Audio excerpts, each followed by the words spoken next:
What's going on, everybody? Welcome back to that FPL. We are going to have a rebrand coming up soon, but until then, we are still that FPL. I am joined today by Rod. How you doing, son? I'm good, mate. I would have been better if Atletico won, but I'm sure we'll get onto that very shortly. We will indeed. Anyway, guys, before we start the video, make sure to leave a like if you enjoyed the video. Subscribe to the channel so you don't miss any of the upcoming content. And leave us a comment down below telling us who you think is going to go through to the final of the Champions League. With that said, anyway, Rod, let's just get straight into it. What did you make of the semi-finals the quarter-finals, sorry, as a whole? I think we had two phenomenal ties, and then the other two were a bit laggy. And for me, I think yesterday we saw some fantastic football in the Liverpool-Benfica game. Obviously, Liverpool coming through at the end on aggregate was 6-4, and then obviously the Chelsea game on Tuesday, which was a phenomenal bit of football again. Two high-quality sides, and not really much between the two. Real Madrid obviously did go through 5-4 in aggregate, but I thought over both legs it was two fantastic games of football, similar to Liverpool-Benfica. How did you see them?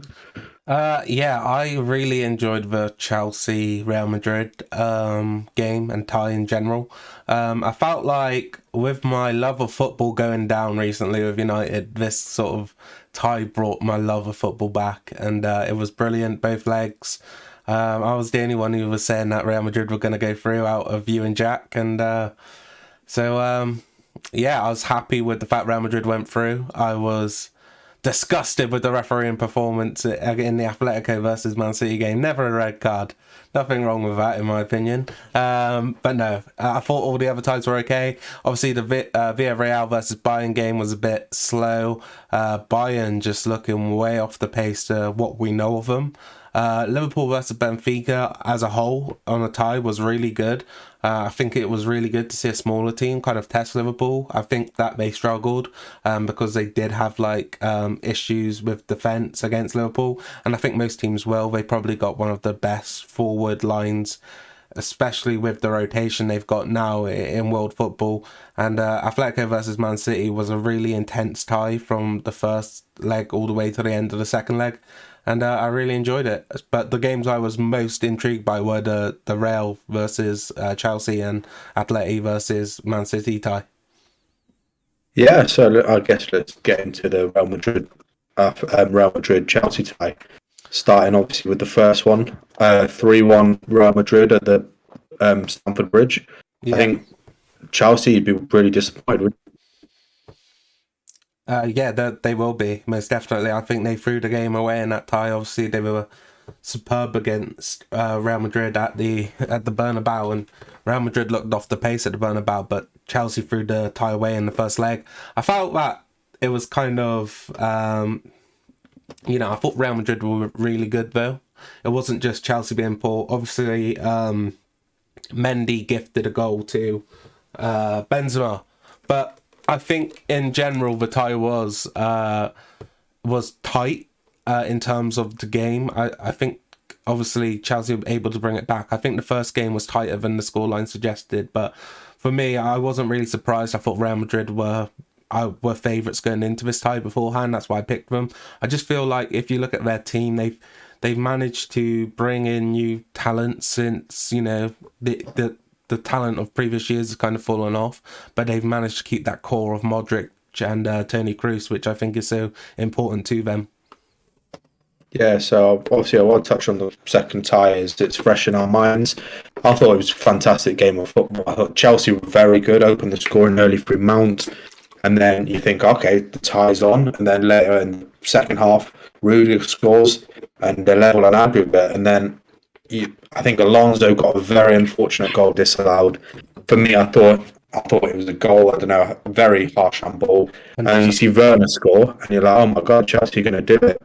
Then yeah, individual mistakes, lapses of concentration. Obviously, Kante gave it away, and then Modric, don't get me wrong, put in an absolute fantastic ball in for Rodrigo, and then Benzema scoring in extra time. And as a Chelsea fan, I'd be pleased with the performance. I thought they were very good, and I thought they were completely unlucky to narrowly miss out on the semi-finals. And obviously, they are the holders; they won't be retaining it this year. But as a Real Madrid fan, I think you'd be very excited going through to the next round. You do play a strong Manchester City side, which we'll get on to shortly. But I don't know. I thought over the two legs, Real Madrid probably just edged it, but I thought it was a fantastic example of knockout Champions League football.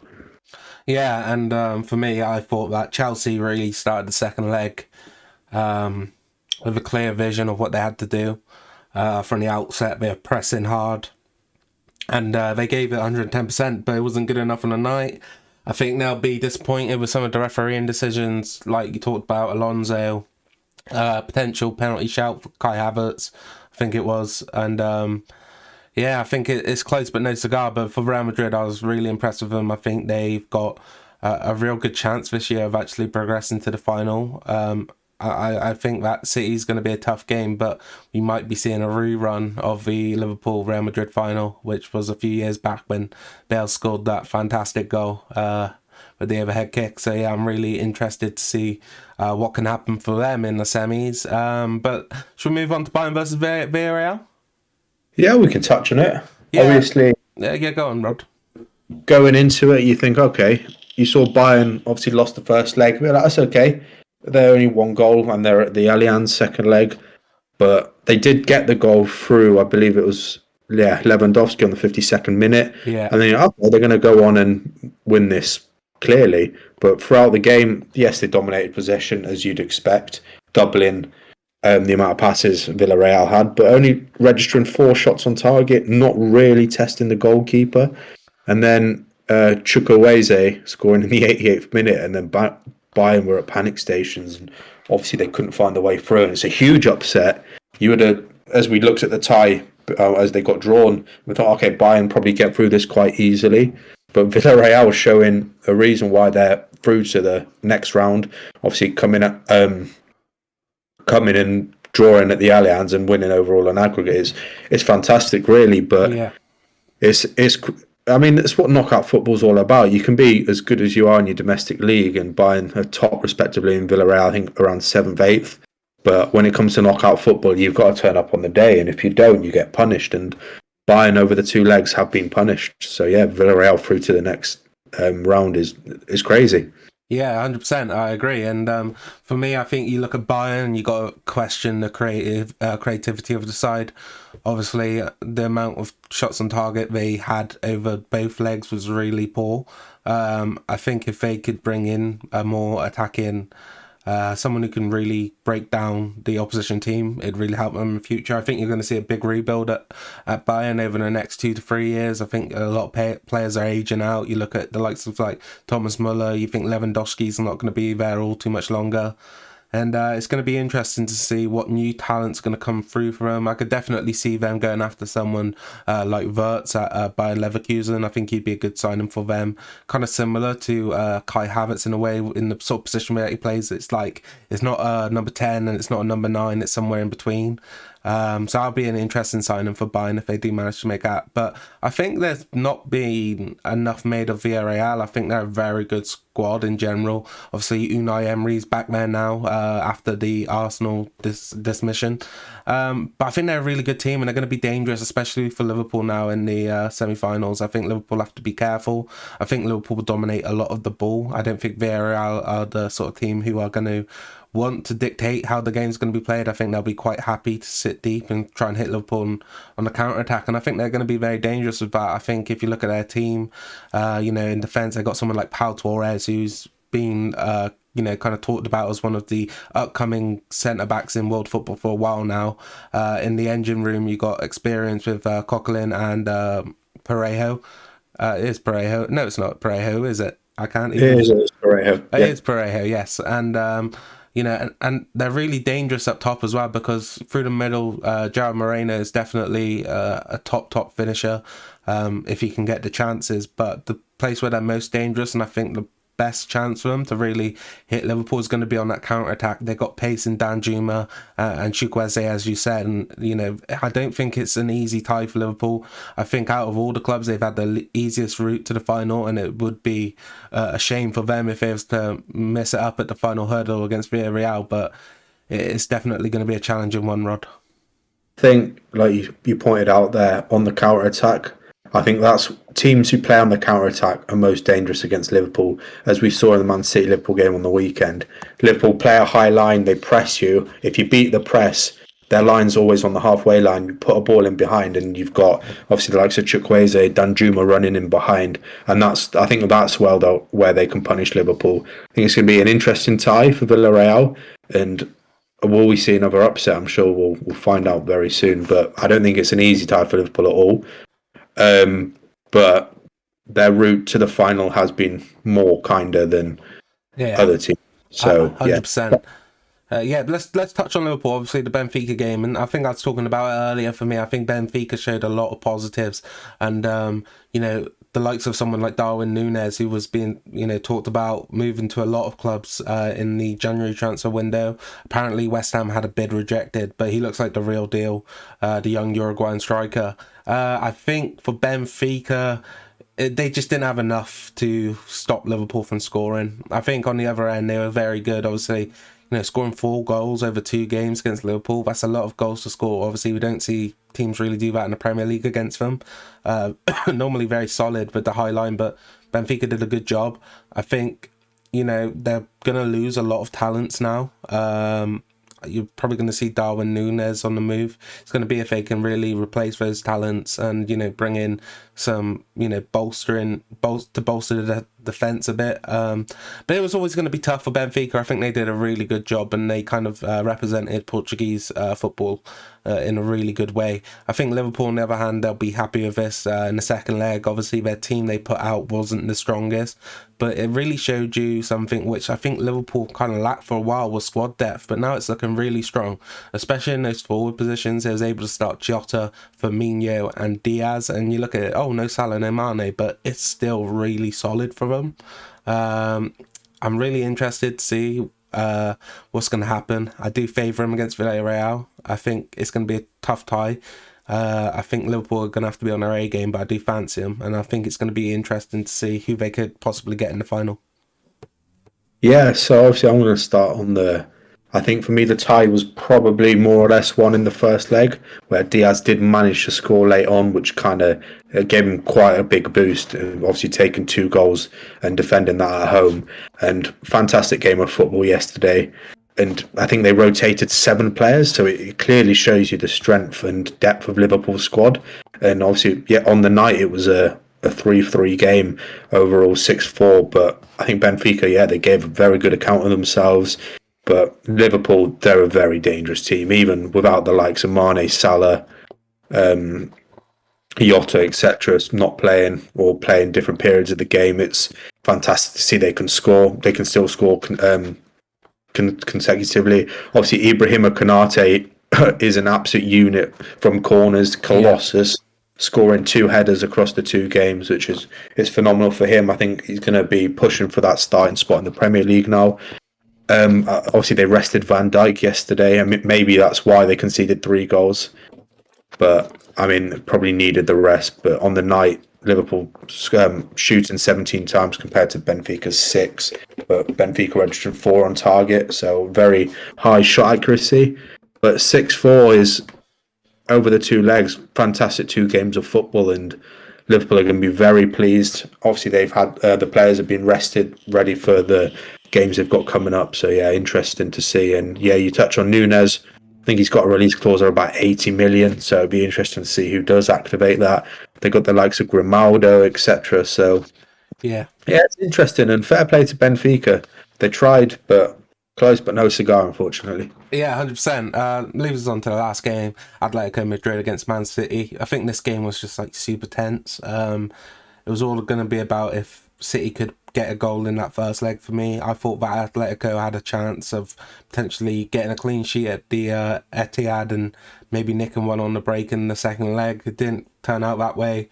I think in the first leg they were playing 5-5, were they? The 4-5-5 formation. It was nuts. I couldn't remember Atletico really having a chance in the first leg. Second leg, especially towards the end in the second half, they had some massive chances, but couldn't put them away. I think some of the antics from the Atletico Madrid players you'd like to touch on, Rod. I know you was having a great time watching them. Just want to say, love Savic, love football. But I did a bit of reading on Simeone. Usually in the big games, he sets up like this, whereas in the league, he adopts more of a 4-4-2. So it's interesting to see his versatility in tactics. But yeah, City getting that first goal in the home leg, it kind of gave them a solid base because we knew Atletico had to come out at some point in the second leg. And yeah, they had some big chances, and they just couldn't score. But I just love the shithousery yesterday. And you Yeah, want in a game like this, I thought the fans were phenomenal. For me, the stadium is an iconic stadium. It's absolutely glorious. And I don't know, Felipe. For me, it was a good tackle. Probably the follow through wasn't great, but Foden, he was getting bullied all night. yeah. Um, Started off early as well with Savic going through the back of him, leaving him with a gash on the back of his head. I think Savage he takes those shit, and it's quite funny because he used to play for City back in the day. It was obviously nice of Grealish being in his preferred role. On the bench. But for me, the last 15 minutes was one of the best things I've seen in a long time. When I say best, I mean I couldn't stop laughing for the whole of the 10 minutes added on. And then after, when they were scrapping in the tunnel, Simeone was giving it some. He was on the pitch. I think he was playing fullback at one point. But absolutely fantastic last 15 minutes. But in Yeah, terms of football, poor quality of football. I think it was woeful. yeah, It was not a good idea of what the Champions League knockout stage is like. But obviously teams adopt a different style of play in different games, and you've got to adapt to the game itself. And I think Simeone, he probably did all right, to be completely honest, because you can't play Manchester City and outplay them. I think towards the end, Pep adopted some of Simeone's tactics, bringing on more defensive players, acting more dirty. But City narrowly scraping through 1-0 over the two ties. To be honest, I was fairly impressed with Atletico yesterday, registering 3 shots on target. But for me, they had some big chances. That Correa one especially. But I don't know. Yeah, City probably. Maybe nah. I'm going to say Atletico probably just edged it over the two ties purely because I'm rather biased against City. But City now playing Real Madrid in the next leg, which I think will be fantastic to see. yeah. But big up Savic. Yeah, That's I want to touch on what you kind of said. Like, it was fucking great to see. For some reason, when they're like scrapping on the pitch, Chris Hoddle's like, "Oh, you don't want to see this." I'm like, "This is exactly what I want to fucking see. This game has been dog shit. Let them fucking scrap." I was fucking loving it. I think the way that City got around the referee definitely forced him into the red card call. For me, I didn't even think the follow through was that bad. I mean, it's a fucking Champions League quarter final. Have some fucking heart, show some desire. I thought that's what Felipe did. Obviously, I'm biased against City. Don't like him. I'd rather him fucking win this cup than fucking Liverpool, though. I'd rather him win anything rather than Liverpool. Fucking. But yeah, in terms of the game, like you said, kind of dead. But like the way I saw it was, it's kind of like one of those fights. I'm a big MMA fan, and in some fights, sorry, it's not a good watch back. To watch the fight again, but in the moment it's so intense because it's such a high level chess match, and this game was kind of like that. It was kind of enjoyable because of how tense it was, but like you said, it definitely wouldn't be worth a rewatch. I think fair play to City through to another Champions League semi-final. They're definitely starting to show some consistency in Europe. I think if this was a few years ago, you probably would have seen them crash out of the tie just because of the jelly babies they were in Europe, but great for them, I guess. But yeah, Rod, I guess we'll move on to the semi-finals. Let's start off with Liverpool versus Villarreal. I think this is a tie which could be difficult for Liverpool. I think Villarreal do have what it takes to beat them. I've seen Villarreal play United a couple times now this year, I think it is. And I think they beat us in the Europa League last season, was it? I believe they did. It was I think De Gea missed a penalty late on. Yeah, there was 11-10 on penalties. Fantastic, fantastic penalties, I must admit. But yeah, touching on that game, Liverpool play the first leg at home, which I prefer to play the second leg at home because then you've got the crowd, you Big know what you're chasing. advantage, I think. I think it's a big advantage because I think if you can go to the other team, especially as a smaller club, and really sit deep, bring them onto you, just only look for something on the break, maybe get a 0-0, get it to the home fans. I mean, Yellow Submarine is fucking massive with Villarreal. I think that's a good point you brought up there, Rod. Yeah, and obviously if they can do something similar to what they did against Bayern, then they're in for a shout. But to be honest, it's hard looking past Liverpool, just the way they play. But like I touched on earlier on in the video, I think if Villarreal can expose that high line and score on the counter, especially in the first leg, then taking it home for the second leg, I think they're in for a real good shout. But if I had to go across the two legs, I'd probably go Liverpool just edge it 3-2.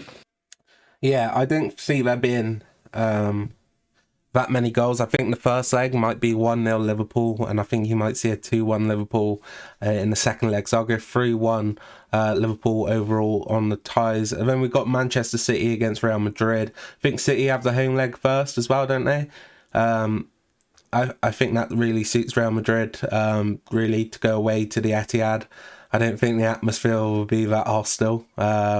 Some might say it's quite nice, actually, quite peaceful to play your football in. But I think Real Madrid will go there. I think it'll be a similar job to what they did at Chelsea. I think they'll be looking to sit back, not too much, but when they can, I think they do have the players to kind of take it to Chelsea.